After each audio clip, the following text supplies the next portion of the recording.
अखंडमंडलाकारं व्याप्तं येन चराचरं तत्पदं दर्शितं येन तस्मै श्रीगुरुवे नमः।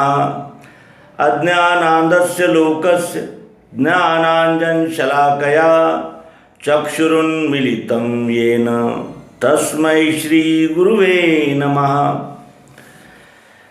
अध्यात्म विश्व विज्ञान यूट्यूब चैनल पर उपस्थित हमारे सभी मित्रों का हम हार्दिक स्वागत अभिनंदन करते हैं।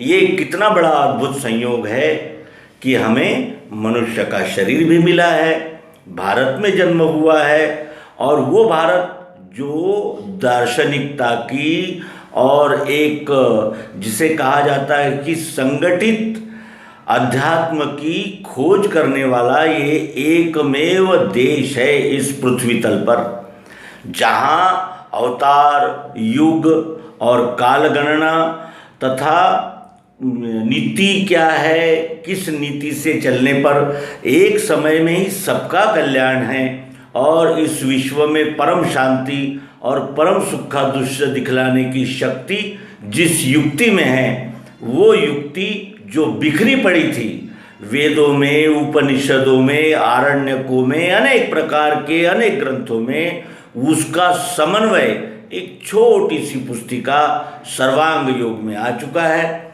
और सर्वांग योग ये योग युक्ति है जिससे हम सभी अंगों का योग करके इस पिंड से लेकर ब्रह्मांड तक उसका प्रत्यक्ष प्रायोगिक अनुभव ले सकते हैं।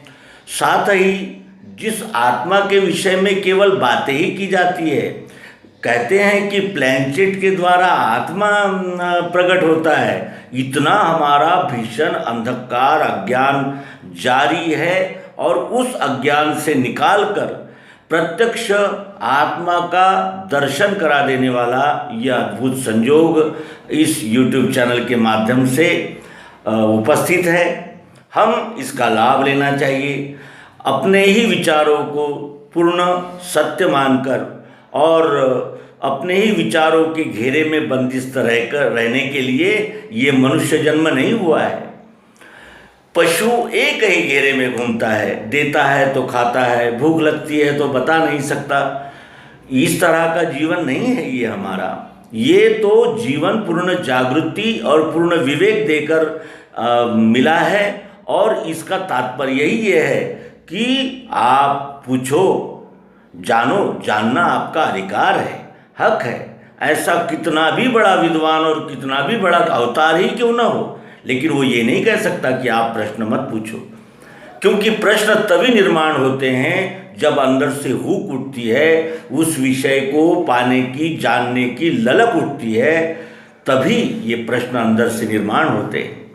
और जब प्रश्न निर्माण होते हैं तो उनका समाधान भी होना ही चाहिए। आप उसको ये नहीं कह सकते कि हम कहते हैं इसलिए आप मान लो, इस ग्रंथ में लिखा है करके आप मान लो, ये आप मनुष्य को नहीं कह सकते।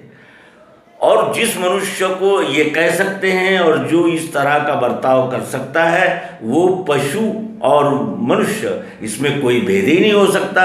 और इसीलिए सद्गुरु भगवान ऐसे मनुष्य को पशु मनुष्य कहते हैं कि जिसको जागृति ही नहीं है, जो जीवन का अर्थ ही नहीं जान सका, वो जीवन का मंतव्य सार्थक, जीवन की कृतार्थता क्या है ये नहीं जान सका, इसीलिए उसे सद्गुरु पशु मनुष्य कहते हैं। पशु बुद्धि है वो। फिर वो उत्क्रांत होता है मनुष्य, और उस मनुष्य को मुझे ये चाहिए, वो चाहिए, ये उचित नहीं, ये अच्छा नहीं लगता, वो अच्छा लगता है, इस प्रकार के जब मन के खेल शुरू हो जाते हैं तो वही पशु मनुष्य मनुष्य के दर्जे में आ जाता है, मनुष्य यानी उपाधि को प्राप्त होता है, जो मन के अनुसार चलते हैं। फिर मन के अनुसार चलना, इसका अर्थ क्या है? लाभ, लोभ, अनेक कामनाएं, उन कामनाओं को पूर्ण करने के लिए अनेक प्रकार की फिर कल्पनाएं और फिर वो भावनाएं, इस प्रकार का एक जाल सा वो उपस्थित हो जाता है। और उसी जाल में उलझ जाने वाला भोग, ऐश्वर्य और परिग्रह और अधिक जमा करूं, मैं भी खाऊं, मेरी 7 पीढ़ियां भी खाए और उनकी भी 7 पीढ़ियां खाए, और खाऊं तो थोड़ा सा, लेकिन अधिक से अधिक जमा करूं, क्योंकि लाभ और लोभ ये लगा ही हुआ है। जितना लाभ उतना लोभ और जितना लोभ उतना लाभ। ये लाभ लोभ का चक्कर अंतिम समय तक नहीं छोड़ता, उसे मनुष्य कहते हैं।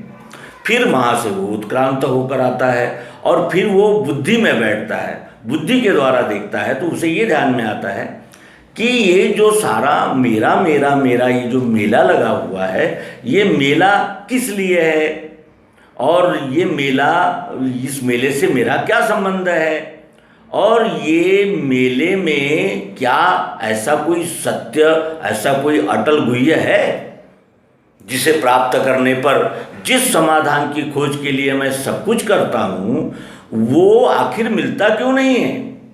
और ये तड़प जिसमें जागती है, जो बुद्धि के दायरे से, बुद्धि के प्रकाश में देख रहा है, उसे सब कुछ दिख जाता है। वो समझ जाता है कि मुझे सब पता है, जात पात कुल गोत्र सब कुछ पता है, लेकिन यही पता नहीं है कि मैं कौन हूँ। और माँ बाप के मैंने कुल के अभिमान में, जाति के अभिमान में, और फिर अनेक प्रकार के प्रलोभन हैं, मूल्यवासी आदिवासी फैसिलिटी ये है वो है, और इस तरह मनुष्य बिखरता ही चला जाता है। और उनमें भी बहुना जन्मना मनते ज्ञानवान माम प्रपद्यते वासुदेवा सर्वमिति सुमहात्मा सुदुर्लभा। और ये तो अंतिम स्थिति हो गई, लेकिन फिर जब वो बुद्धि के परिपक्वता से, जब उसके प्रश्न मौलिक सार्थक और कृतार्थ करने वाले होते हैं, नरजन्म के परम साध्य को खोजने की दिशा में जो प्रश्न होते हैं, वो नर होता है, नर। और नर ही नारायण हो सकता है, नर ही नारायण हो सकता है, क्योंकि नर ने वो नर तक आया है, और नर इस उपाधि से आगे, नर इस स्टेज से आगे वो बढ़ना चाहता है, और वो नारायण होने की दिशा में कदम बढ़ाता है।